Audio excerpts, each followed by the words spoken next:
Hello everyone, welcome to another video. Today I actually wanted to sit down and start to break down specific points that kind of line up with some interesting Overwatch League content. Today I wanted to talk about Blizzard World, and let's explore this map a little bit and try to contextualize some of the interesting compositions that we've seen, because this is going to be the new kind of testing ground that teams are going to play around with. It's a new map. It's a new stage. I can guarantee you not many teams have played this very often, so it is probably going to be the quickest and most creative map, I would say, in the pool, similar to how something like Horizon was when that was first introduced in Contenders Korea and in Apex, and similar to what Junkertown's going to be like, or was like, right? So the first kind of point I want to make when it comes to Blizzard World, especially on attack, is the strict 2 lanes of pressure. You've got Duskwood and you've got Snacks, which is basically denotes your right and your left. If you pressure right, or if your composition allows you to pressure right, which we've seen multiple different compositions take this right hand path, which we'll get into what that means, or what I think about it. But basically what this right hand path does is it does give you a little bit of a high ground access on the point, which it's not horrible, but it's not necessarily too great, because teams are keen on setting up kind of on the point on this left hand side. There's not a ton of a sight line from here when we set up over here, when we take this high ground. So it's really not so much about the high ground as it is the safest way to circumvent the defense. This is the biggest kind of pressure point when it comes to running something like dive, or something that's a little bit more mobility centric, is that you have a great way to pressure multiple angles coming in from the middle and coming in from this backhand side. The downside to this is, comparatively, you're kind of fighting against health packs. And what do I mean by that, right? So it's kind of a philosophy that I've been toying around with my head, or in my head, is that teams should always be pressing through health packs and not trying to fight against the health packs. Now, if we look at the other lane of attack, so if this is Duskwood, this is this blue side, right? Then this other side, the red and kind of black side, must be Snacks. And the only reason why I kind of denote it that way is because of the little restaurant called Snacks Ramus, which I think is a little cute touch. But when we approach this as an attacking team, we roll out through here. Again, fairly safe. We have rock coverage. There's not a lot of high ground that can pressure us. If they set up on Duskwood, that's a little bit of a different story. But there again, teams necessarily haven't been setting up there. They've been setting up a little bit closer to the point. So this is fairly safe in terms of what's going on right now from what we've seen. Now, when we pressure through here, we can speed boost around and directly into this incredibly enclosed area where we see our second health pack. This is actually the second mega health pack. Our first one actually is in this little room right here. So we've already seen 2 mega health packs, which Duskwood has legitimately none of. They have no health packs on that lane, and it makes it infinitely harder. Health packs, I think, are a little bit of a slept on topic when it comes to formulating strategy. I think they actually help you quite a bit, and they provide quite a bit of sustain when it comes to pressuring specific lanes of attack. Now, when we pressure into Snacks, we have a couple options we can take. Obviously, this is not conducive to tracers coming in here, so it's very difficult for a tracer to blink in here and try to pressure your backline. There's not a lot of flanking to be done, and when they do come in, it's very direct. It's very straightforward. There's not a lot of side angles they can approach from.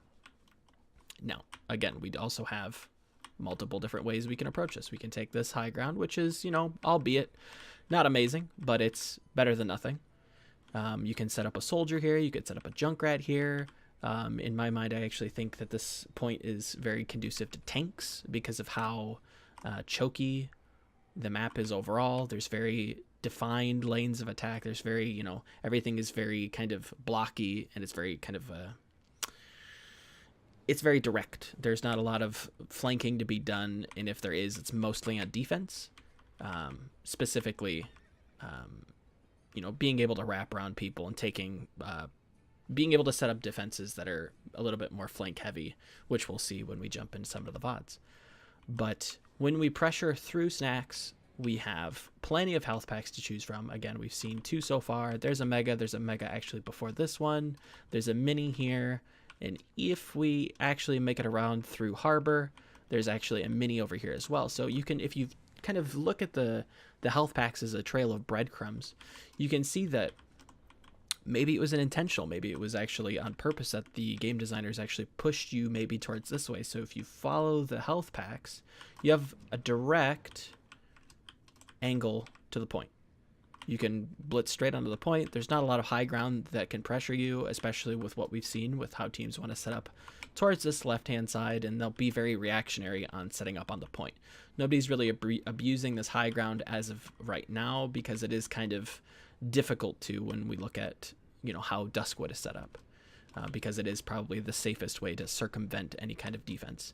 Now, with snacks, you can circumvent the defense going through Harbor, but again, it's a little bit of a scenic route, I would say. Obviously, you have the beautiful Murloc Islands, and you have all of this blue void that you can just imagine a Primal Raging Monkey or even a Lucio booping you into as your push fails miserably. But there again, I don't necessarily think you have to push through Harbor. You can just take snacks and fight directly on the point.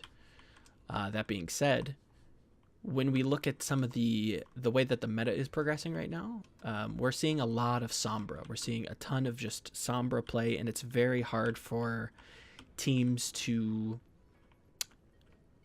kind of pressure her, and they feel like they don't know exactly what to do. But I think actually if you push through snacks here, it's very difficult for her to actually get anything off. What I'm kind of imagining, right, is you on attack, you roll up, come through here. You could even come through here to, takes the sustain from the health pack a little bit more seriously. You roll up to the rocks, you speed through something a little bit more tank centric, something maybe like a Ryan, Diva Hog, Junkrat, something similar to that, maybe even a soldier perhaps. And you play within something that's a little bit more close quarters. That's very difficult for a Tracer to get into. It's very difficult for a Genji to get into. It's very difficult for, Winston's to kind of jump in and pressure you because it's so enclosed. And again, it's very difficult for Sombra to get in here to hack your backline or to hack a tank when there's a very direct line of attack that she has to commit to. If it just so happens that your Diva catches her coming in through one of these doors, she immediately gets decloaked and she has to be pressured back to the point, and she has to recall, which gives you full reign to abuse this high ground, to abuse this direct angle onto the point. Again, perfect for Ryan's shield. It's perfect for concussion nades, Junkrat pipes. I think it's really great. And there again, even if, let's say they are set up on the low ground, you could rotate over here to Harbor and set up on the high ground. You could actually abuse the high ground similar to like a Hollywood point A on attack. If you abuse the high ground on Hollywood, it forces them into specific angles that you can abuse, if I'm to understand the map correctly, which I could be wrong. But let's take a look at some of the pro VODs from the Overwatch League and see how teams are actually playing this and see what I have to say about it. So here we have the Seoul Dynasty up against the San Fransisco Shock. Seoul on defense, San Francisco is actually on attack. Obviously the icons are a little bit swapped up, but nonetheless I promise you that the Seoul Dynasty are defending. Now, before we jump into the actual VOD, let's look at specifically what each of these comps are trying to do. Now, we'll start with San Francisco's because it's a little bit more straightforward. Again, they're playing what is kind of this new age dive style, right? They're looking to get Sinatra and Dante in the back line, cause a little bit of a ruckus. If Dante actually gets a great hack, Super Sinatra and Dante will dive on that target if it's a good time to. Obviously that's up to the team and their shot calling, but usually you can pressure hacks and really deny specific targets, especially Diva. hacks should be looking to be placed on tanks here, because if you gimp a monkey out of his jump and his bubble, he's kind of just a meat shield. Same thing with D.Va. If you can't boost away, you can't micro missile to pressure to kind of counter pressure, and if you just don't have defense matrix to use, you are kind of a sitting duck in that sense. So again, very mobile comp, nothing you haven't seen before. They want to abuse their mobility to kind of circumvent the defense, attack from multiple angles, and pick apart the defense, right? Now, Seoul, on the other hand, is actually running a single support with what you could consider 3 tanks, right? And what they're trying to do is they're trying to play the entire map. So again, from that, we can kind of derive that they're stretching themselves a little thin. But the way that they kind of set this up, it actually makes a little bit of sense. Fleta and Toby are basically going to be playing on the snack side of the map with the health packs, again, which is very conducive to Sombra. When she's able to hack health packs, they respawn faster. Granted, they don't give her ult charge anymore, but it actually boosts the sustain ability of the defense quite a bit, and it allows Toby and Fleta to play on the opposite side of the map where the other 4 are going to be playing on. Now, on the other hand, so I'll call this Team 1, right? So Team 1 is going to be playing on the snack side of the map, whereas Miro, Munchkin, Jaehong, and Zunba are actually going to be playing on the Duskwood side of the map. They're going to hold kind of a middle ground between the area where the attackers would actually flank from and where they pressure in from directly. And what that does is it allows the Orisa shield, right here, this little beautiful little robot lady, allows her to pivot back and forth very quickly, similar to how you'd see on a Horizon Lunar Colony, for instance. She's able to pivot back and forth, and with this kind of 2-team setup, it allows them to pressure from all angles and really catch this dive and collapse on it really, really well. And it forces San Francisco a little bit off guard, and they're like, oh, whoa, we haven't faced triple DPS before. They actually capitalize on it. They slow down. They take their time. They formulate a strategy, and they actually execute it really, really well. So if we kind of come into this, I want to leave these numbers up for right now just to kind of show you exactly what's going on. Again, look at where Toby and Fleta are placed. They're away from their team. They're completely away. Fleta's going to hack this health pack, and Toby or Fleta are going to play on this side of the map, which is, where a lot of the health packs are placed. I think Hexagrams actually has a great point when he mentions, the StarCraft analogy of having map control, and I really felt like Seoul had a ton of map control here. That said, they do leave themselves very open to basically just running into an EMP and kind of losing there, because again, if you get EMP'd as Seoul Dynasty's comp, you have very little healing to work with, you have very little abilities to work with, and that's the kind of win condition that San Francisco is looking for. They're looking for that very bursty fight. They're looking to out-sustain their opponent and take a very quick and decisive fight, where Seoul Dynasty can't possibly mitigate that with any kind of defense matrices or barriers or any kind of ultimates, because they don't have any defensive ultimates. It's all very aggressive. They're almost pick kind of compy. They're very all in on this offensive kind of defense style, if that makes sense. So if you come in, you EMP them, they're really not going to be able to out-sustain you. That said, I don't even think that they'd be able to outlive a sound barrier if they were to necessarily to go with this. You come in, you're going to out-sustain them in terms of just how much kind of shields and healing on top of that you're going to be able to do, and you can still dive specific targets and burst them really well. And again, look at the positioning. You've got Team 1 over here, Team 2 over here. Great way to catch this dive, which is basically what they're about to do. Not necessarily counter diving, but they're letting them kind of run into them.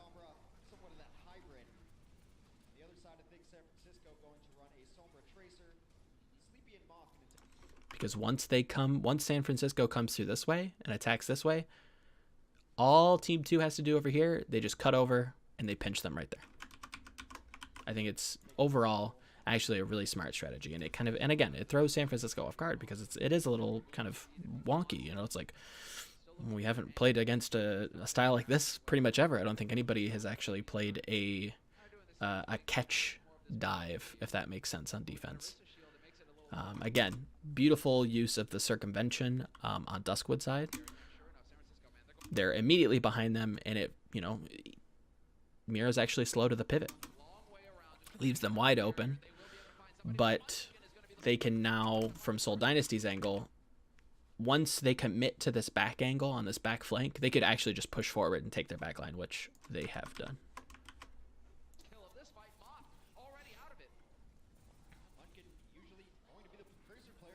Very difficult to get anything done, so the DPS back out, and they, you know, take their patience, take their time. Again, Team 2 sets up on the the snack side of the map with the health packs, which is kind of what I hope for when teams experiment a little bit more with this map. I do think that tanks are a little bit stronger here. Granted, yes, Sombra is very, very good, and that could be why that teams aren't running tanks. Now that I kind of think about it, because Sombra is actually fairly good on defense, especially with denying some of these good health packs and playing around that. It actually makes playing tanks on attack on this map, or especially on this point, a little bit more tricky and a little bit harder. It is difficult, but I think if you work it right, you might still be able to do it.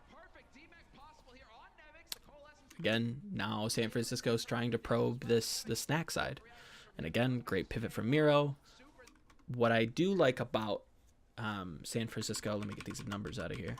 What I do like about San Francisco pressuring through snacks is they are fighting against the second team, right? They're fighting and trying to capture these health packs and deny them from Seoul Dynasty, because that's what they're kind of relying on. They're relying on the extra sustain that Sombra gives you from controlling this half of the map, and not the opposite side, right? So once San Francisco kind of identifies this, they swap to the pocket Zen, if you want to call it that, because it's kind of what Mercy's doing in the off time where she doesn't have anybody to heal. She does and is able to pocket Zenyatta, and he kind of is a tank buster on his own in that sense. You have damage boost, you have Discord Orb, you can drill tanks and force them to basically run Moira out of healing incredibly fast, and we all know that Moira actually runs on a resource-based healing, and it just doesn't have infinite amounts of it. So what they're looking to do is just kind of force dry the Moira, and then take a fight off of that as they charge their ultimates. And again, they don't really even need to, because they have EMP. Once they have EMP, everybody's topped up. They can just engage and win. I honestly think it's just as simple as that. There's not much to it. Once your Sombra gets in there, looks for a 2 to 3 man EMP, especially against the Seoul Dynasty comp. They don't have any healing to combat it. They don't have a defensive ult like Sound Barrier or even Transcendence to combat it, to kind of trade against it, and they just fall apart, which we will see. I'll skip it a little bit ahead. San Francisco just goes traditional dive. I'm not entirely too sure about the Genji. I think they were a little bit concerned about how this next engagement would go, so they're looking for a little bit more finishing potential. They're looking for the dash resets and possibly even, kind of snowballing into the second point, allowing Moth to give Sinatra a little bit of that damage boost and potentially getting Blade for the second point. But most of it is basically just the finishing potential, because they need this EMP to work. If they don't get this EMP to work, which it does, they're a little bit more in dire straits. And again, EMP and the composition just falls apart. No sustain. You don't really have any abilities to use. You can't use majority of your ultimates again. I think quite a few people on this left-hand side get hacked. Zunba gets hacked, Miro, Munchkin. Toby, I think, escapes it, and I believe Jaehong might... Yeah, Jaehong's hacked as well. So again, huge EMP. Nobody can use ultimates, no whole hog, no drums. Everybody's just screwed. Great awareness from San Francisco, and a great kind of tempo call, I think, just to kind of slow it down, remain calm, think of a strategy, and then they execute on it very, very well. Now let's actually take a look at San Francisco's defense. Yeah, and it's simply because the defender's advantage is so strong right there. You're respawning right there.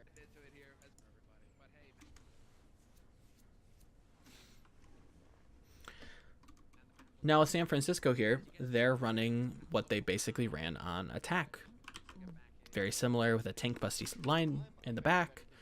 And overall, just kind of similar dive setups that we've seen for the past, I don't know, like year and a half, I would say. Something close to that.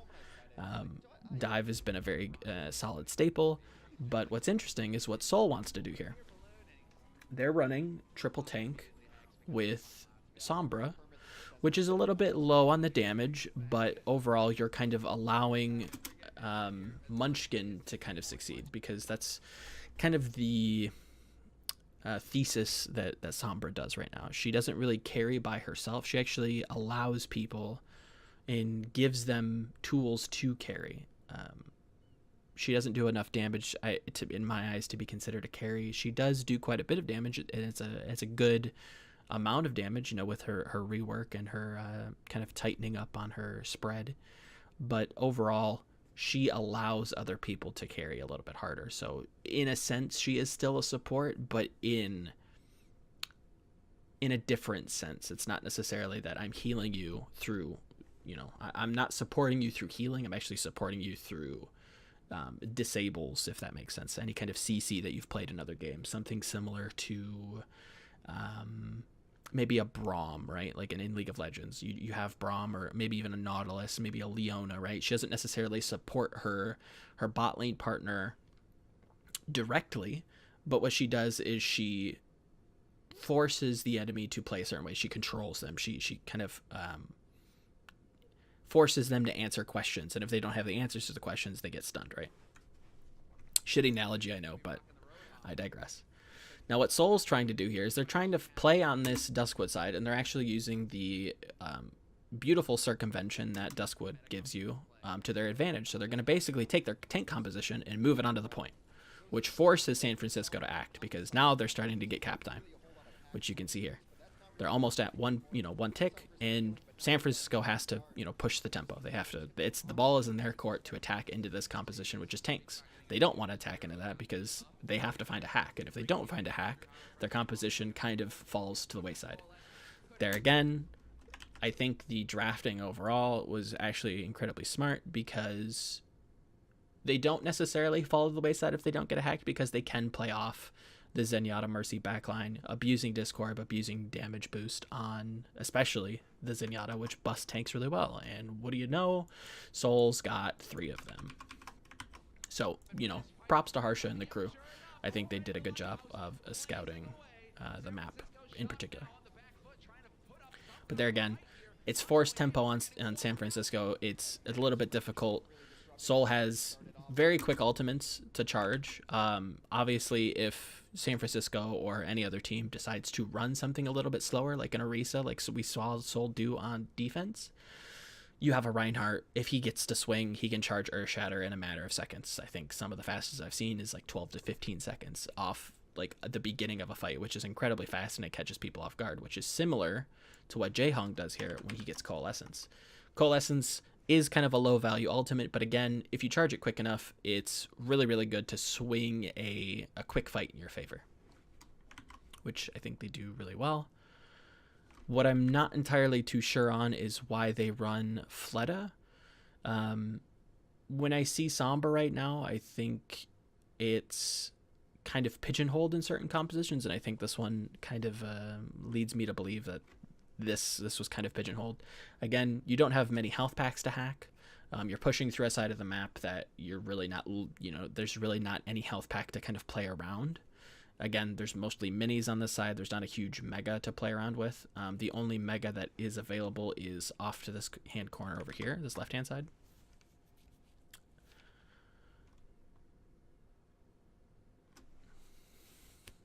But overall, it's a bit rough when you run the Sombra, because she struggles to kind of wrap around. Yes, San Francisco is forced to engage, especially on this, which opens up Fleta to kind of roam and take some interesting flanks and find those hacks. But I think something like a Junkrat, I think, would do really well here. Again, if we back this up a little bit, let me erase this. We back this up. Again, very clear and define choke points, which is great for Junkrat. Yes, you don't have the high ground to work with, but there again, I think that if you were to rotate and actually position him on the high ground that's behind them, come on, give me a camera angle, please. I'll back it up. Where are you? So like right here. So if you kind of send the tanks around, they pressure the choke, which is basically below this point, and you set the Junkrat up here, it still gives your Diva and potentially a Lucio perhaps the ability to, you know, immediately react to any kind of dive attempt onto the Junkrat by just kind of hopping up and you know, helping it. I think Winston actually might be quite good here because there is a lot of high ground to contest. If there is going to be any kind of pressure. But now again, they push directly on the point, and it's very difficult for San Francisco to attack into this. But yes, I've rambled for too long. Hopefully this was actually quite interesting for anybody who actually sat through the whole thing. If you did, you know, I commend you and I respect you. But yeah, it's late, so I should wrap this up. And, you know, I'm sure your attention has been completely lost, but let me know in the comments below, or let me know on Twitter what you think. If I was, you know, spot on, or if you think that I've completely missed the point on certain things, let me know. I'm always interested to discuss and debate topics like this. So if you liked the video, be sure to leave a comment and subscribe if you want to see more videos like this. Leave a like if you did like the video, dislike if you didn't like it. I think that's fine too. But there again, I'll stop rambling and I'll save you your attention span. Thanks for watching, and I'll see you guys in the next video.